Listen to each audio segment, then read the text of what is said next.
Do you have any new people attending Racing for Recovery for the first time tonight? Welcome. Thank you for attending the Racing for Recovery Support Group meeting. We are focused on maintaining a drug-free and healthy lifestyle. Since 2001, our open forum meetings welcome parents, adolescents, recovering individuals, and anyone who supports our mission. Your suggestions, comments, or ideas are welcome to make the meetings the best they can be. The Racing for Recovery Support Group meeting is a cutting-edge alternative to what is currently offered. By combining substance abusers, families, friends, and the public at large, we have created an environment that is beneficial to everyone who has been affected by alcohol or drug addiction. Meeting start time is 7 p.m. Please be on time. Please turn off your cell phones or ringers to vibrate and refrain from posting on social media during the meeting to show respect and courtesy to yourself and others. Please only one person speaking at a time. Please speak loudly so that everyone can hear. Proof of attendance is gladly provided. Please turn in your paperwork prior to the meeting. You can pick it up at the end of the meeting. Honesty is required. Feel free to openly share your comments and points of views on how alcohol and drug addiction has impacted your life.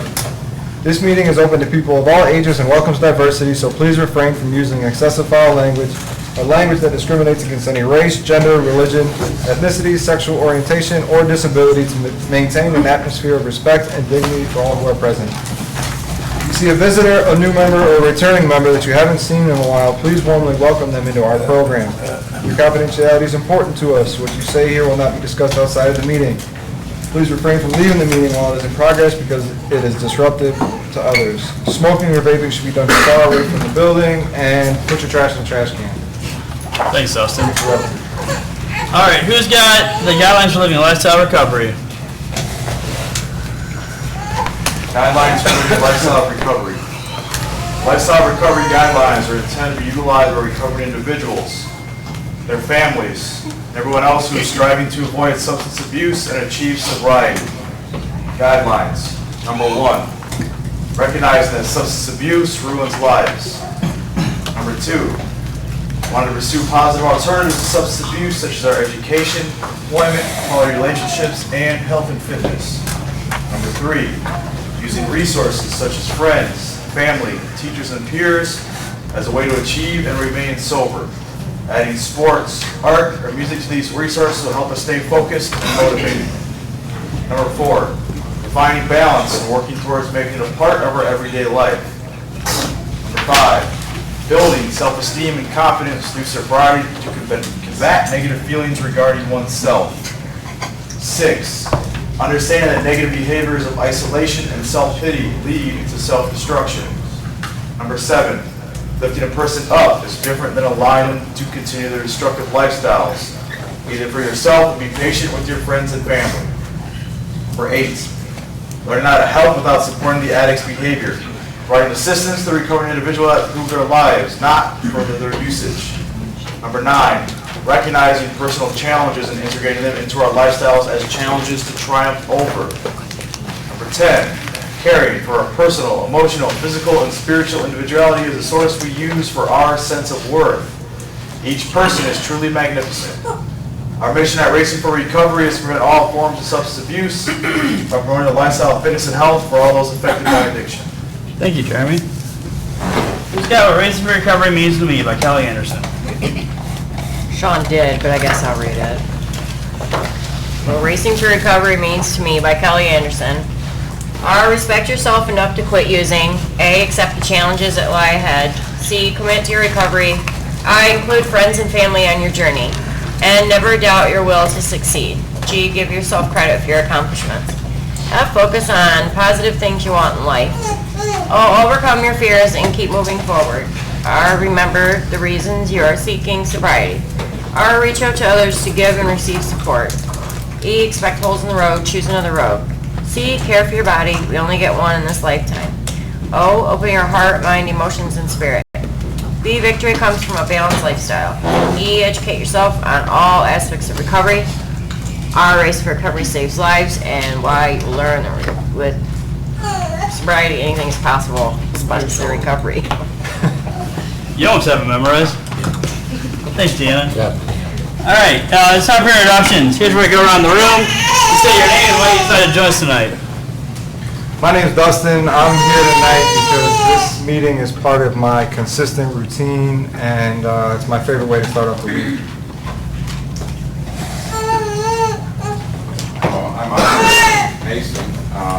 because I want to be here. I'm Rob, I'm here for the positivity and, have a great day. I'm Anna, and I'm here because I choose to be with all of you and learn from your experience. Jeremy, I'm here because it's part of my identity and the community's helped cultivate that identity. I'm Craig, I'm here to learn. I'm Tyler, I'm here to learn and to better myself. My name's Brian, I'm here to learn and continue to grow. My name is Zeus, and I'm here for the positivity. I'm Michael, I'm here to be a better father. I'm Steven, I'm here to stay sober. Aaron, I'm here to change. I'm Raj, I'm here because it's the best baby. Justin, I'm here for growth. I'm Dan, here to stay sober. I'm Tom, I'm here for growth. I'm Chelsea, and I'm here for support. I'm David, I'm here because I need to be. I'm Emily, I'm here for positivity and peer support. I'm Dan, I'm here for support and vanilla. Jalen, I'm here because it's the best thing for me right now. My name's Jeff Connell, and I'm here to get my life back. My name's Deanna, and I'm here to spend an hour with you guys and get a little inspiration. I'm Sean, I'm here to work on myself. I'm Larry, I'm here because I like these evening meetings and I get to hang out with everybody. I'm Tim, I'm here to live a new normal. I'm Heather, and I'm here to continue to grow.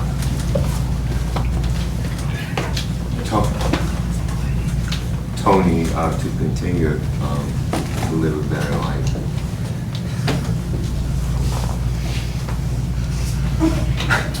I'm Josh. I'm here because I still struggle with figuring out what I need to change in my life and with who I am. So I come here to figure that out. My name's Tom, I'm here for patience and continue to grow this process. My name's Faye, and I'm here to give and get support. My name's Josh, I'm here to listen and learn. My name's Nick, I am here to continue to learn how to have patience because God, I need some. Hi, I'm Tim. I am here because in more than one ways, this is my home. Gina, I'm here to get support. Samantha, I'm here to keep learning. I'm Patrick, and I'm here to support my good friend Eric, who on this past Saturday has hit 1 year of sobriety.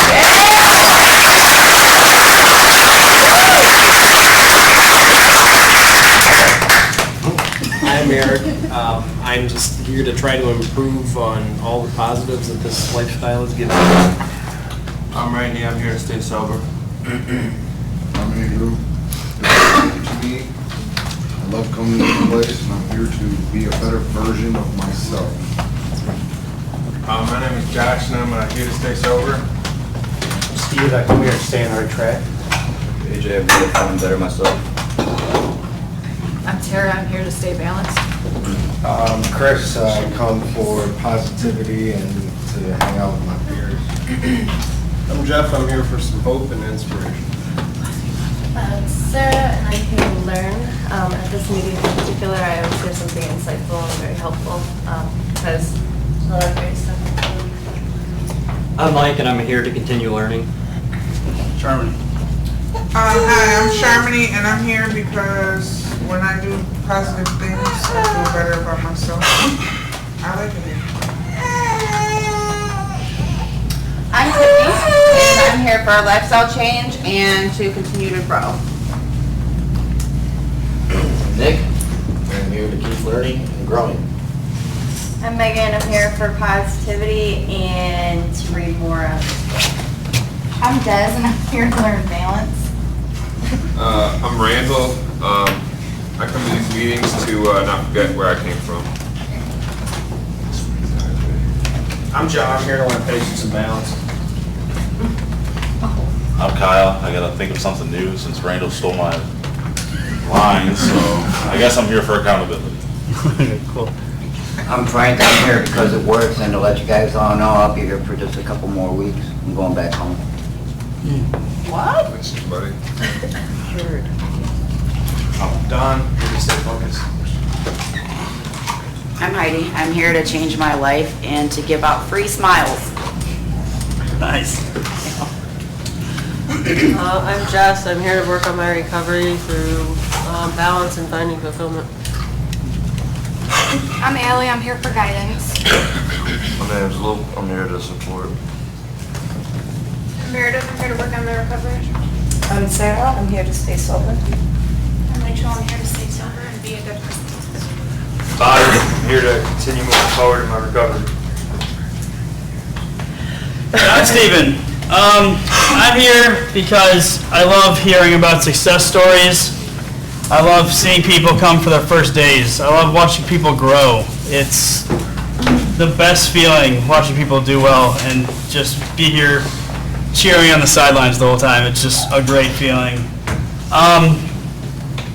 I also like people cheering on for me. I had a lot of support this past week on the Ohio-Michigan 8K. That's the farthest I ever ran, and I had a lot of support. People passing me out water, telling me to go, and I had people to just pump me up when I needed it. I had people running right next to me, and it was a wonderful experience I would have not gotten anywhere else besides the people here at Racing for Recovery. So it's positive peer support to its finest, so thank you. And yeah. Who's got the answer by Donald D. Carr? The answer by Donald D. Carr. Running from the misery, trying to escape the pain, as I approach the light of hope that lies before me. Each step overwhelms me, every breath stirs my throat. I ache, my body rebels against me, my memories torment me. Agony has become my closest companion. My demons mock me as I dangle helplessly above the abyss of alcohol and drug abuse. The voices all sound the same, criticizing, accusing, blaming me for what has happened. They don't understand, they don't care who I am. I'm a human being, full of thoughts and feelings. I'm worth saving, just show me the way. At last, I reached the light of promise. There stands the answer. Open arms, understanding smiles, looks of trust. And so it begins, Racing for Recovery. Thanks, Frank. Welcome. Announcements. What's coming up in October? I don't know. A race, 5K, 10K, mile walk. I'm pumped. Yeah, that's about it. That's all we got for announcements. We got 2 more books. We got 2 more books though, if anyone needs a book. Come get it. 1 more book. 1 more book. Alright, as you can see from the introductions, our meetings are for everyone affected by self-destructive behaviors. No topic is off limits. If you have a question or something you'd like to discuss, we encourage you to bring it up early so we have time to discuss it. With that being said, does anyone have anything they'd like to talk about? Anything positive? Anything negative? Anything in between? It's good. Yes. I went to Wildwood on Sunday. Where do you guys meet up at? Because I got there kind of at the last minute and I didn't want to run around all Wildwood searching for you. Alright, there's like, you know where the fountain is? Like by the, like you park, you go back, park to the fountain, like horse stables. And then there's a little bird watching area to the right. There's a little room in there. That's where we have like the 15 to 20 minute meeting. And then you walk around or run. Yes. And if anyone has any more information or sees Don next time, yell out and tell him where to go. When you park there and you're gonna walk up, then the buildings kind of like go together and you can walk through them to get to the woods on the right-hand side, in that door on the right-hand side. They meet in there for 20 minutes and then you can run or walk, and it's a great meeting. Thanks, Ron. All right, if I'm not mistaken, I think we're on page 36. At,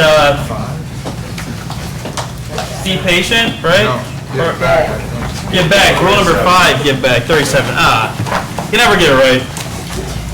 Close. Randall. You want me to read? Of course. Awesome. Rule 5, give back. What you are graciously given, you must give back. People who don't do that in recovery are derelict in their duty. It would be like I had gotten off drugs and stayed a rep for Big Pharma. Sure, I would have been supporting my family, but that would have not been enough. I would have been missing my calling. Giving to someone else is a sign of gratitude. If you're sitting there with an abundance of food and you can't eat more, and you have two guys next to you who haven't eaten in a week, give them some of the food. Giving makes us richer, and the wisdom of recovery is the greatest gift you can share. It's not about what you have or earn. I have a client who feels like a failure because his addiction cost him his job on Wall Street. I have a friend who hauled away the scrap metal after the World Trade Center collapsed. He sold his company and makes $55,000 a day in interest on the money, but he hates his life. What does that tell you? That it's not about what you get, but what you give. I'm the richest man I know because every day I get to give. Find a way to give back the wisdom you've gained, and you'll always be wealthy. Cool. Thanks, Randy. All right, guys. Like I always say, there's a lot of good stuff in here. What do you guys think?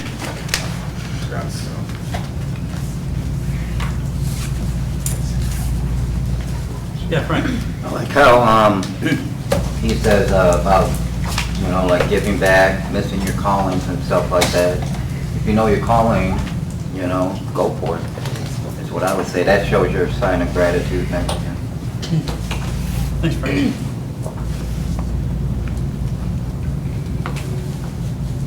Yeah, Max. I think a big part of it is like what this book says, like keep your humility, stay humble, don't forget where you came from. Just because you have a little bit of time doesn't mean that you're better than any person that walked through that door for the first time. And that's something I'm learning, I know it's like everybody says, remain teachable, but do that. Don't just say it, do it. Because I've learned so many things from people who have less sobriety time than me, if that makes sense. You know what I mean? And I never knocked what they said just because, I know so much more than you. And I never did that because, I don't know, I felt like that's not the right thing to do. But you have to also take into consideration, just because you give advice to somebody, having time doesn't mean that your advice is always right either. So, humble, stay. I really like that because, I look at people as equal here. Before I came to Racing for Recovery, I never thought I'd be having conversations with people twice my age and being friends with them.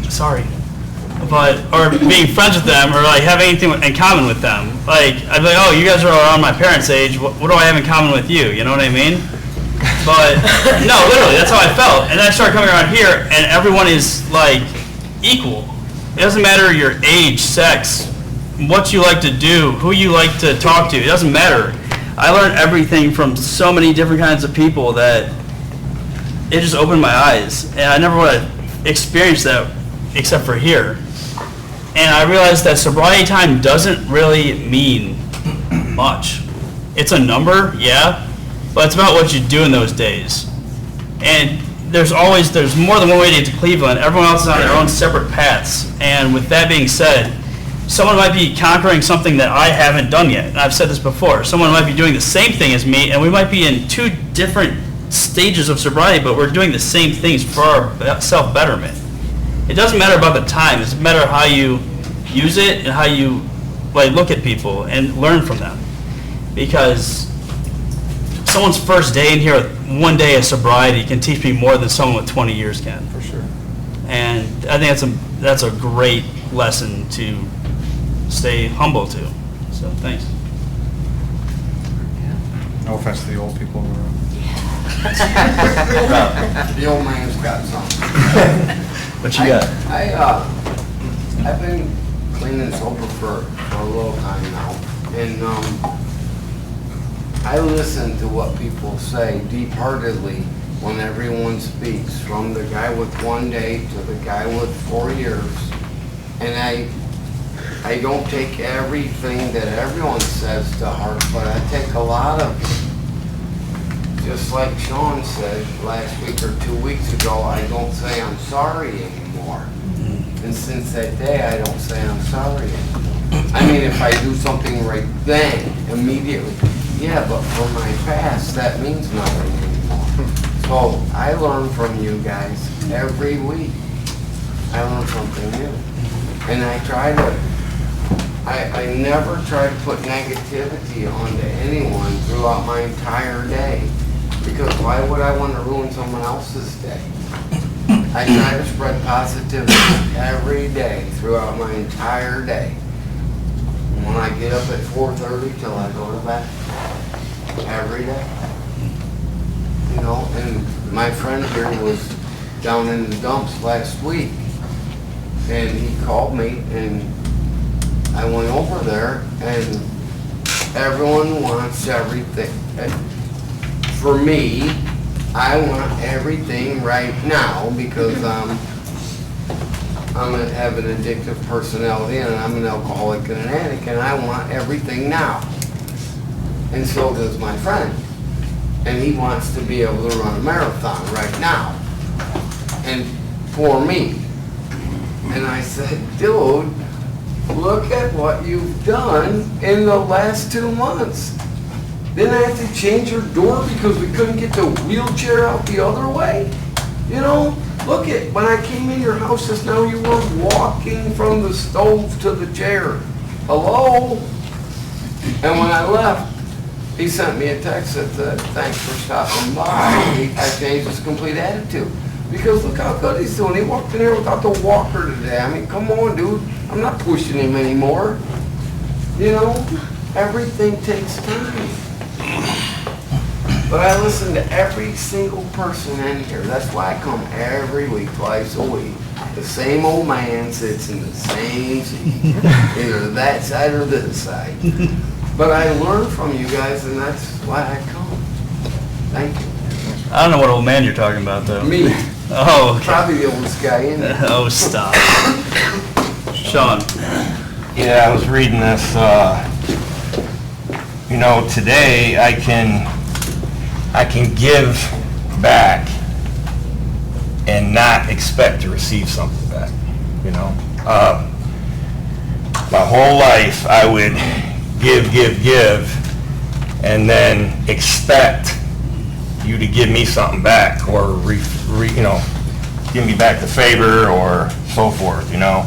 And then when you didn't, I'd call you a derelict or some name or something.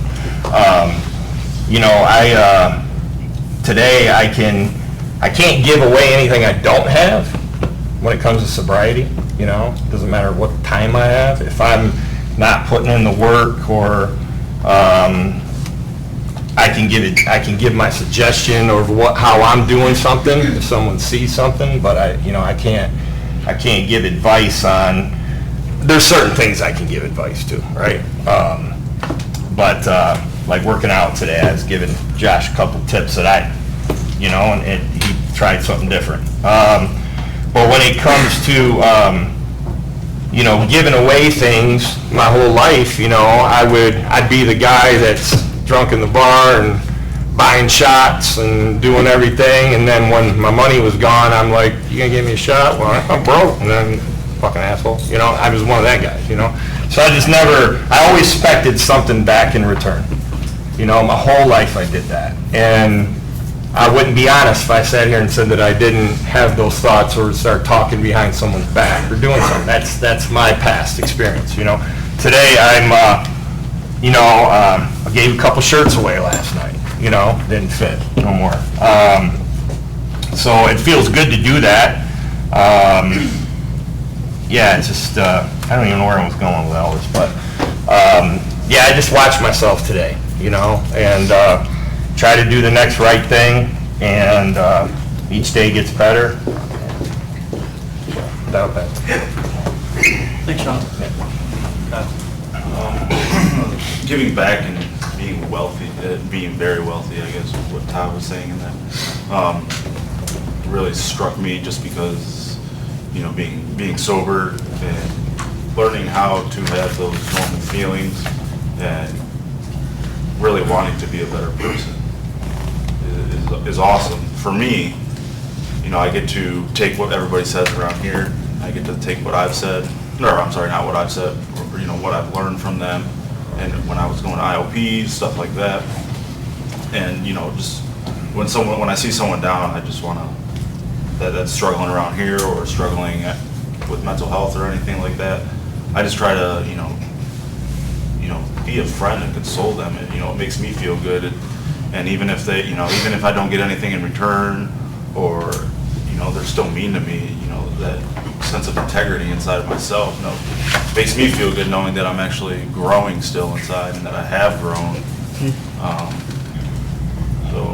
So that, you know, that just makes me feel wealthy, knowing that those thoughts inside my head, having those sober thoughts, a clear mind, it's awesome. You know, I get to wake up every day feeling good. Not every day feeling good, but most of the time I feel good. Just depends on sleep schedule and all that stuff. But to me, that's wealth. That's an amazing feeling, rather than waking up thinking about where am I going to get high, or, you know, who am I going to get high with, who's going to actually be there to support me. And I still have my days where I get down and think people don't support me, but that's why I have to remember where I came from and have to reach out for the support to remember where I've come from. Thanks, Kyle. Yeah, sure. All right. When Sean started saying that, man, that struck home. I can tell you in my past that I had an ulterior motive for doing something for somebody every single time. And I would definitely expect something back. If I was doing something for you at one point in my life, I was keeping track in my head. I had this little notebook like, man, I bought that guy a beer one time, you know what I mean? If I see him again, like, hey, you know what I mean? I'd make sure I collected on that debt. And that's one of the biggest things that I have to say that's changed in my sobriety is I do things now, like he was saying, without expecting anything in return. Whether it's like, I volunteer at my church, not because I have to, not because for anybody else. I do it because it makes me feel good to give back, you know, give my time up. You know, time is like one of the most valuable commodities we have. It's something that we spend each day and we never get back. You know, so I look at it as it's more than just a monetary value to me. And when I do that, it makes me feel good in a way that I can't even express, like in words. You know what I mean? It makes me feel good, like in my soul, that I'm giving back and helping. You know, whether it's, you know, in any capacity really. Like even being up here, being able to share my experience with people here and talk to people, like Stephen was saying, somebody on their first day or somebody who has 35 years or. You know, it's something that makes me feel good and that I do without expecting anything in return. But when somebody's like, hey man, when you shared your experience about such and such, I ran into that same situation and what you said helped me, that shit makes me feel so good on the inside that, like, you know, I might have went through something that, you know, my experience helped somebody get through that same experience another time later. And I think that's what's so great about these support group meetings is that we come in here and share experiences and touch people's lives, and sometimes we don't even know, because not every time, you know, somebody's going to be like, hey, you know, you said this, and I remembered it, and I just wanted to let you know. Because there's been times in here where I've heard what other people have said, and I came across a similar situation, I'm like, oh man, this is what this guy did. Whether it was right or wrong, he handled it this way, and that was incorrect. I'm going to make sure I don't do that. Or what he said was great, and he got through it doing this, I'm going to try that, because what I used to do didn't work. You know, so... giving back to me is it's soul fulfilling for me, man, and it's part of my routine, and like it's part of my new lifestyle now, and I suggest giving it a try. Thanks, Dustin. You're welcome, Steve. Okay. Just a quick point, Emily brought up tonight at ILP something I never thought of. It was just the fact that when we do help others, like Dustin was saying, it's a form of self-care. And I never looked at it that way. Never, you know. But it does. It is self-care. That's it. Cool. Thank you. I just think personally that my form of giving back is teaching me so much from helping others. There's something that, like he said, he's the wealthiest man from giving back and helping others with what he's gone through. And the feeling of someone relating to me, like Dustin was saying, it knocks my socks off every single time. I swear to God, like, it's the best feeling just to relate to somebody. And that's what I love about these support group meetings too, is because we're all here for a reason. They all might be different reasons, but there's like, a commonality, like you said. We're together for a greater good, and I think that's just crazy. Like, people I've never talked to, people that I have talked to, people that I never would have guessed. We all have this in common, and it's just wonderful. We're more alike than different. Yeah. One thing that other place said right. Yeah. We're more alike than different. Exactly. I love it. Randall. I got you, Andre. I don't know, there's just a couple sentences that kind of stood out to me in this little couple of paragraphs you read. And it was, second paragraph down, it says, giving makes us richer, and the wisdom of recovery is the greatest gift you can share. And the last sentence, find a way to give back the wisdom you've gained, and you'll always be wealthy. I think that's like really big, and at least my recovery is like kind of sharing like a little bit of what I got. It might not help everybody. It might not, people may not relate, but I don't know. I just feel like it really helps you gain self-respect. And I think that's the biggest thing, because I know, at least for me, it's like I could sit here and not say nothing. Like, I could sit here and not say a word and just listen. But what is that really doing? It's just really not doing anything. So when I have something to say, I'm going to say it. And when he's talking about the money thing too, like there's this paragraph about like, a lot of money, financial stuff in here, and it's like, if you have self-respect, it doesn't matter how much money you're making. You're going to be happy with yourself, and that's what really matters. You can be making $10 a day or freaking $1 million a day. As long as you got self-respect for yourself and know what makes you happy and what makes you grateful, and like you have all this stuff intact, you'll enjoy life. It's not about the money. I don't know. I just been thinking about that through this little couple paragraphs we've been reading, and giving back is like one of the most rewarding feelings you can get when you're given something and you don't want nothing in return. You're like, what you get is something that money can't buy, is what I'm pretty much saying. You can't buy gratitude or being humble or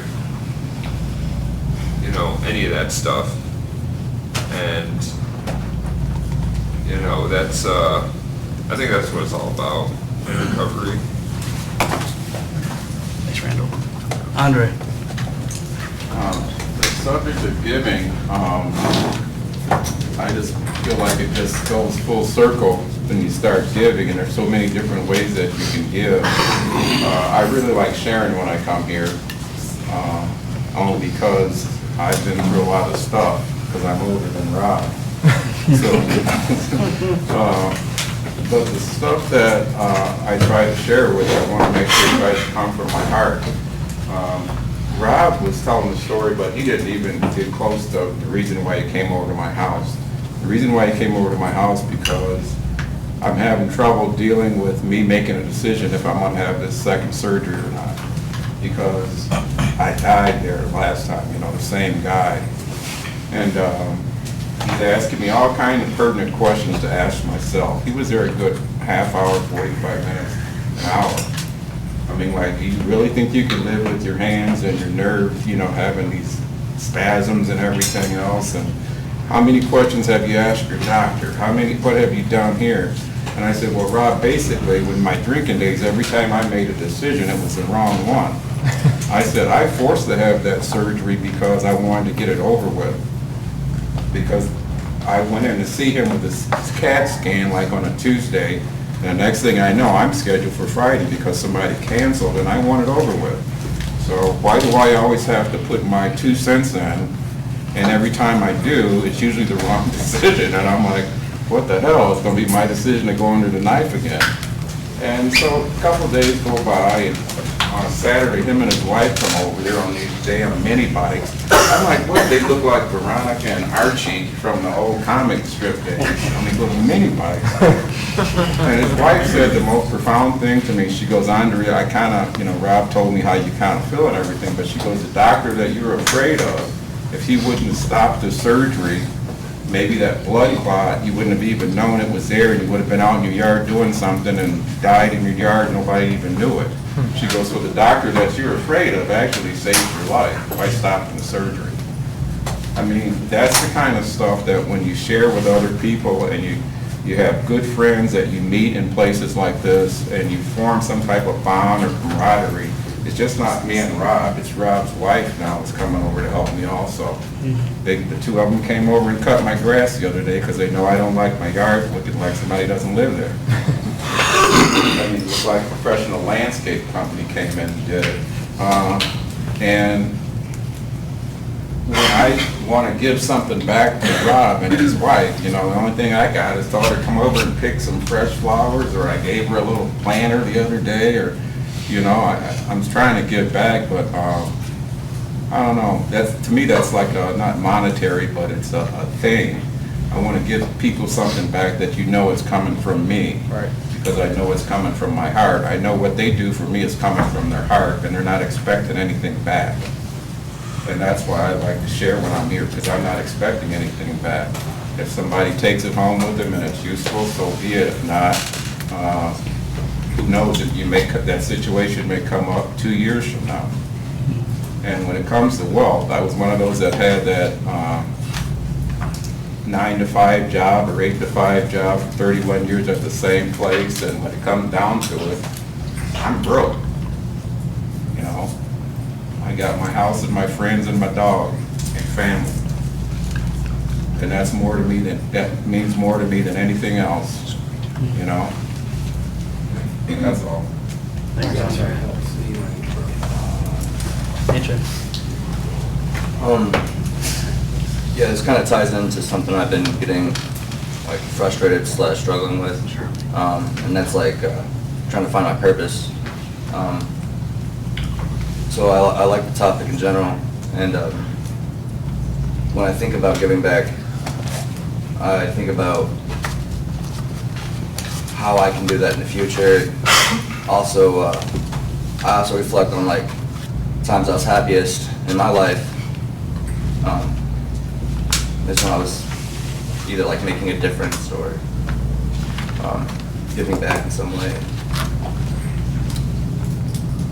So two things, like a lot of things that people said, like I think you know, I think like humbleness. I think of not expecting something in return, stuff like that, and so that like two things pop in my head when this topic comes up. It's how I was when I got here, and how I was received. Like when you're at the point where you kind of give up on yourself, but know that the people around you don't, you know. And then like once you start, like for my future, once I get to a good place, I want to make their time worthwhile by demonstrating my worth, you know. And I don't know, that's just kind of what I think about when I think about this topic. Thanks, AJ. Sharmini. Randall, thanks for sharing. When you, right when you raised your hand and shared what you shared, I had just highlighted those same two very sentences. Giving makes us richer, and the wisdom of recovery is the greatest gift you can share. And finding ways to get back wisdom you gain, and you'll always be wealthy.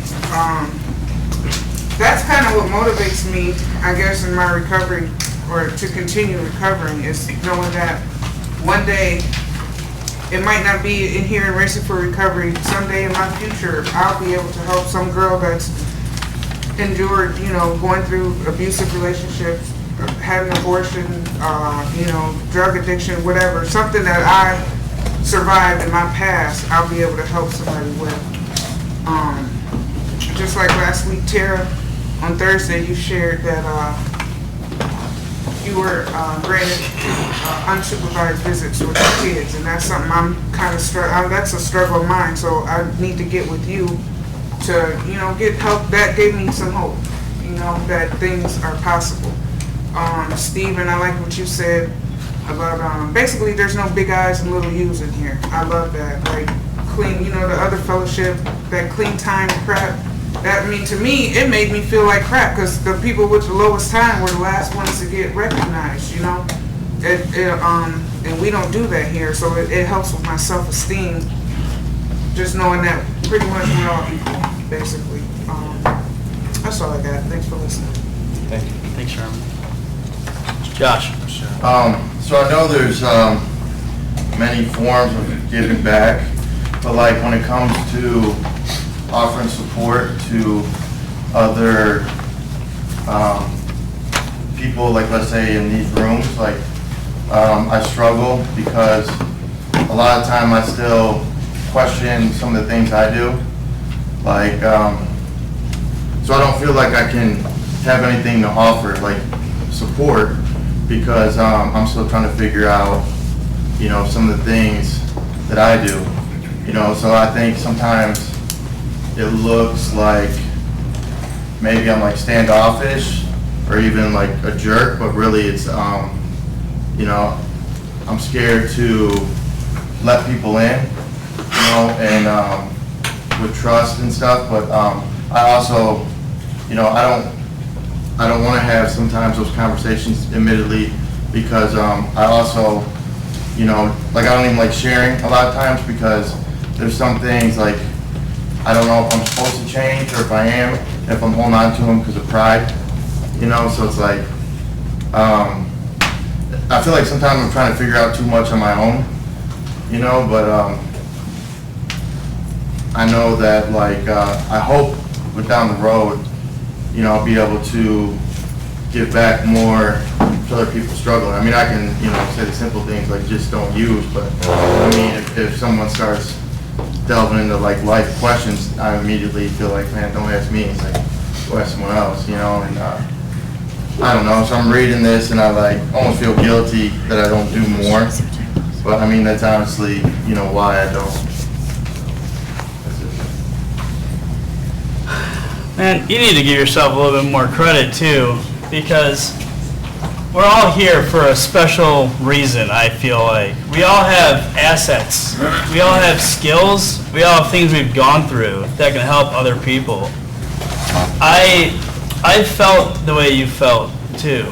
I felt before, when I would come to our support group meetings and I'd be afraid to share because I think no one's gonna A, listen, B, relate, or C, care about what I have to say.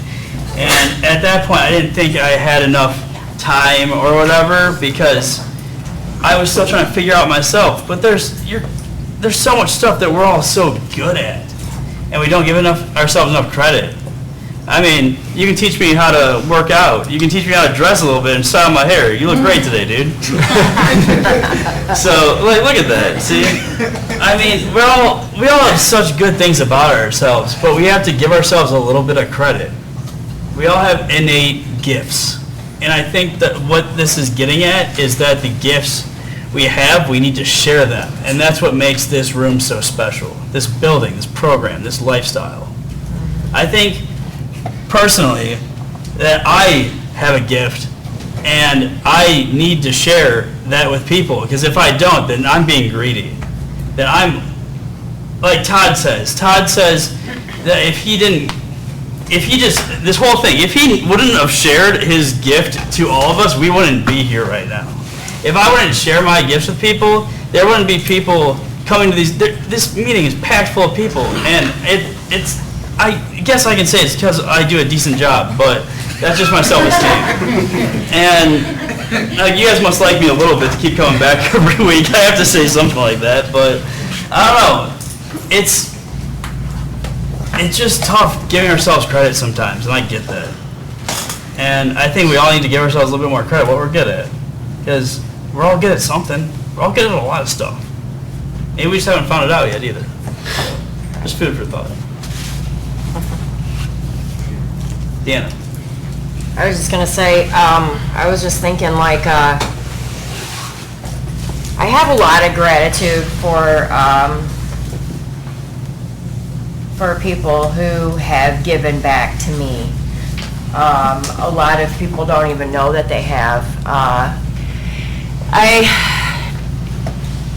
kind of try to take, even if it's not a thing, like it's a lesson, or, because like I've learned a lot from people and like they don't even know it, you know, good or bad, you know, it doesn't matter. And I try to like really pay attention to stuff like that. I guess I'm trying to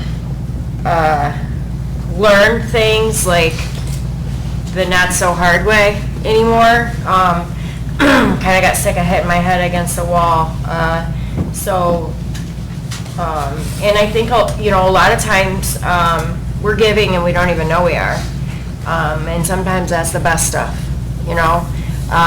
And I pay attention to a lot of stuff, and I see a lot of times around here people are doing things for others, and you know, while the receiver is like overwhelmed with gratitude, you know, the person giving doesn't even really, you know, it's like just something that comes naturally. And I think that's the greatest part of recovery, is when stuff like that just starts coming naturally, like that, you're on the right track, you know, when it's just natural to be more of a giver than a taker. And regardless of the other person's intentions or the repercussions or thinking before you know, I do it. I know I've definitely been known to give more than I should, or too much, and I know like it took a while, because I would always like, you know, question people's motives or intentions, or you know, I don't know, but you know, for me, I'm just grateful for the people that came before me and are giving today, so that I can learn how to be that that person that just does things compassionately and without agenda. And I still have kind of fleeting thoughts go through my mind sometimes, and then the good thing about it is, I can stop that shit today. I don't, you know, I just don't act on a lot of that stuff.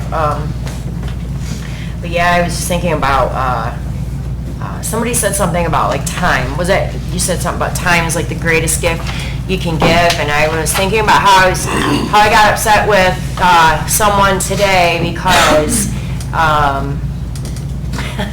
because they didn't have time for me, and I really needed to talk about something, and I got upset about it. And I'm thinking, well, you know, sometimes we're just one person, we only have so much time, you know, and sometimes people need it more than I do. And I just like that, I just thought about that. So yeah, definitely I hope that I hope people start to, like, I hope other people see what I see sometimes, because it makes me happy, it makes me feel better about myself a lot.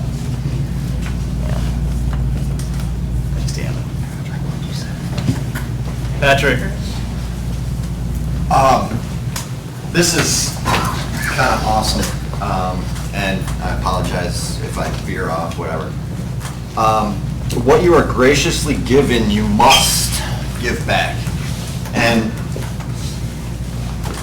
you know, this kind of plays into where I'm at in my life right now, because I feel obligated to express to everybody out there, everyone from age, fucking whatever your background, because this is the only place, and you know, that has shown me that I'm able to build my future and live a sober life, and that with sobriety is anything, you know, anything is possible. And not only myself, but quite a few individuals that I know that are in this room, and you know, and I see so many people just give up and quit, and it's like, you don't have to.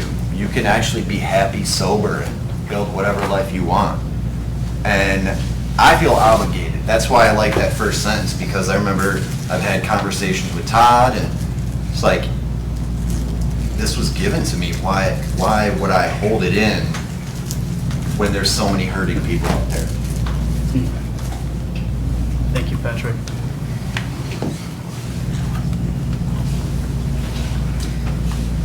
Just piggybacking off what Patrick said, this place is definitely the place that taught me how I can be myself.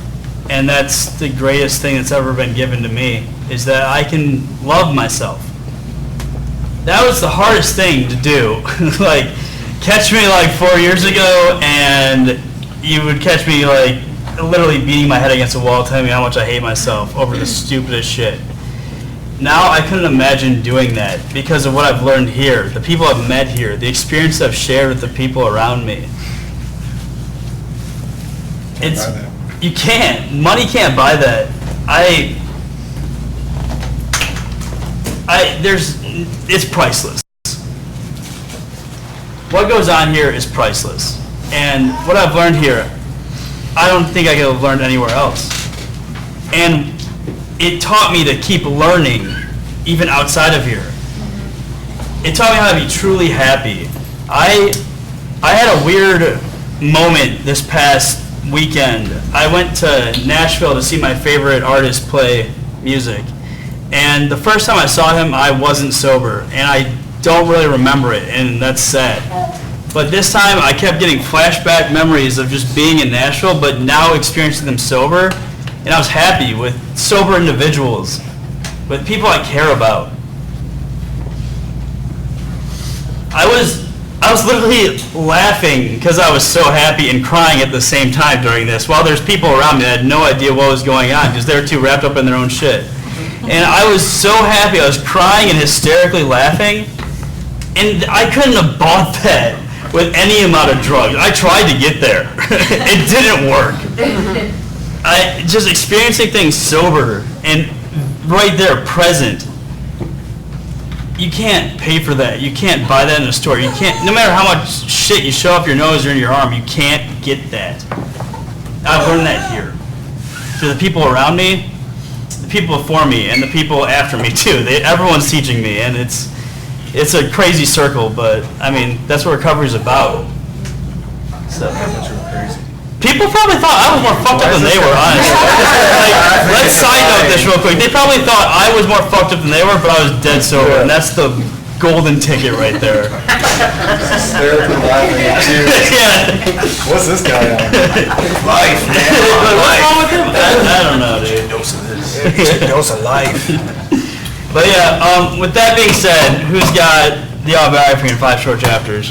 Autobiography in 5 short chapters by Portia Nelson. What do you guys? I walk down the street, there's a deep hole in the sidewalk, I fall in. I'm lost and I'm hopeless, it isn't my fault. It takes forever to find a way out. I walk down the same street, there's a deep hole in the sidewalk, I pretend I don't see it, I fall in again.